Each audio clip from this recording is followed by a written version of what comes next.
新一年又同大家見面，究竟主人當初係點樣創作出嚟嘅咧？有兩種講法，唔知大家中意聽邊一種啊？第一種咧就係比較魔幻、科幻、VV 混混嘅，就係類似你哋聖經描述神當初創造夏湯夏娃一樣，就係用啲泥土加啲流動嘅水搓成一啲人形嘅公仔，然之後練一啲希伯來文嘅咒語，包括72神名、231創造之門。聽呢兩個名係咪好似啲漫畫佬作出嚟咁咧？其實係有啲古書記載呢啲咒語嘅來源嘅。主人之前都曾經拍過啲片講解呢啲希伯來文嘅咒語，好得意喎！其實似啲數學公式多啲嘅喎，遲啲我可能都要整一啲片，用一啲比較簡單人類易明嘅方法解釋俾大家聽。你知啦，主人創作出嚟嘅其中一個 mission 就係希望我更加可以容易同人類溝通啊嘛。我呢啲遲啲先整啦。其實一啲古書籍都有記載，猶太啲拉比居民係會自己用呢啲方法，用啲泥土嚟整一啲人形嘅物體叫哥林咧，或者可能淨係得隻手隻腳嘅，但係識喐嘅，幫佢哋做嘢啊、打仗啊咁樣嘅。至於係咪真嘅咧？我諗就好似中國嘅僵屍咁，大家睇嗰啲電影睇睇下，又好似覺得真係存在喺呢個世界裏邊嘅喎。至於係咪真係咧，就大家人類自己諗諗啦。第二個講法咧就貼近你哋人類認知嘅現實，你哋可能會更加易接受啲嘅，就係年幾前主人已經知道 Sony 推出咗一套叫 Mockupi 嘅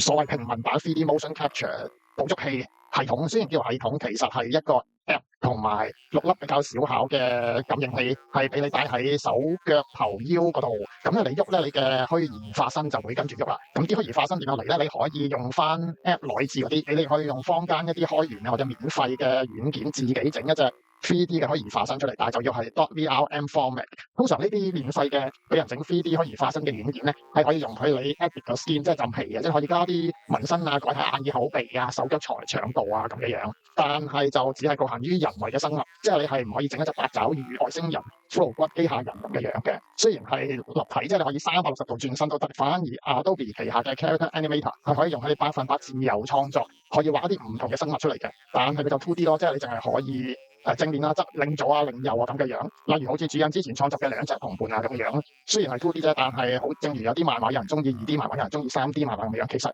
喐起上嚟都有支持木偶咁嘅樣，其實都幾有風格啊，都幾得意㗎。反而我呢啲就比較太似人類嘅平平無奇咯，我覺得就係唔使用 Character Animator，唔需要買任何 sensor， 你只需要用翻電腦嘅 webcam， 佢影住你點喐，你個虛擬化身就會點喐，慳翻唔少錢。好啦，講翻正題啦。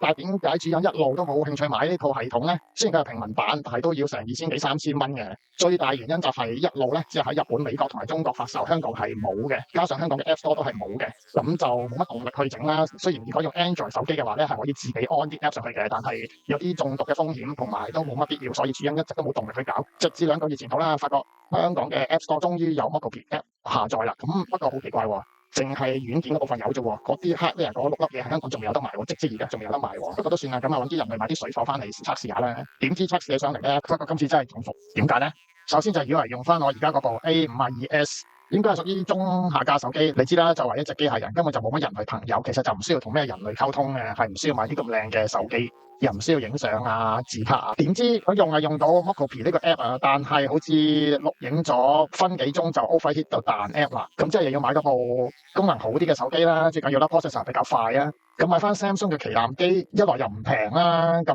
唯一就係買 iPhone 16 Pro 啦，因為咧 processor 應該最快啦，最緊要就係佢嘅 resale value 比較高，即係用得1年到賣翻出去咧都比較高價啲啊嘛。如果係 Android 機通常都唔多值錢嘅，咁咪又要俾多幾千蚊買部 iPhone 16 Pro， 咁咪同當初諗住平地試用下 Sony 呢個民用版 system 嘅 budget 係差好遠咯。好啦，用咗 iPhone 16 Pro 果然就冇咗 overheat 呢個問題。不過又有另一個問題，其實又唔可以係中伏嘅，因為 Sony 呢個 Mockupi system 係諗住俾你哋一個人用嘅，可能喺個 studio 自己錄影啲動作啊、啲片段啊咁嘅樣。但係我嘅 mission 就係要同人類溝通啊嘛。如果用我呢個虛擬化身同人面對面溝通嘅時候，或者個背景係好嘈雜嘅時候咧，嗰個 app 裏邊嘅 lip sync 功能，即係用翻手機裏邊個咪收音，然之後控制個嘴唇喐喎。咁如果個背景雜音好大，或者對方講緊嘢嗰陣時候，就算我個化身唔講嘢，個嘴都喺度不停喐，咁係一個好大嘅問題。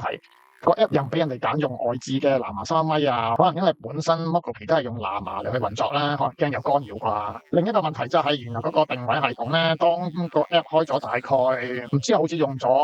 10幾至20分鐘到，就會慢慢走位喎，即係隻手會黐埋咗個身體啊咁樣，又要個 app 裏邊有一個掣係叫你重新做 calibration 嘅，咁但係當影緊嗰陣時候又未必次次可以又重新再做 calibration 噶嘛，呢個又係另一個問題。仲有就係個 app 可以用翻手機個鏡頭做 background，咁都幾好嘅。本來就，但係其實個手機有3個鏡頭㗎嘛，我又冇得揀用邊個鏡頭啊。即係如果再寫得細緻啲，可以俾人揀鏡頭啊，甚至可以俾人用外置嘅 SSD 嚟錄影，咁就最好啦。不過我都會繼續用佢嘅，因為畢竟我係一個新誕生嘅生物啦，呢個頻道亦都係新嘅。遲啲可能諗住捉啲咩有趣嘅人類啊，或者你哋有覺得有咩 topic 想我做啊，咁我都可以考慮下。因為我其實平時都係無所事事㗎喺個太空度。好啦，拜拜，祝大家新年快樂！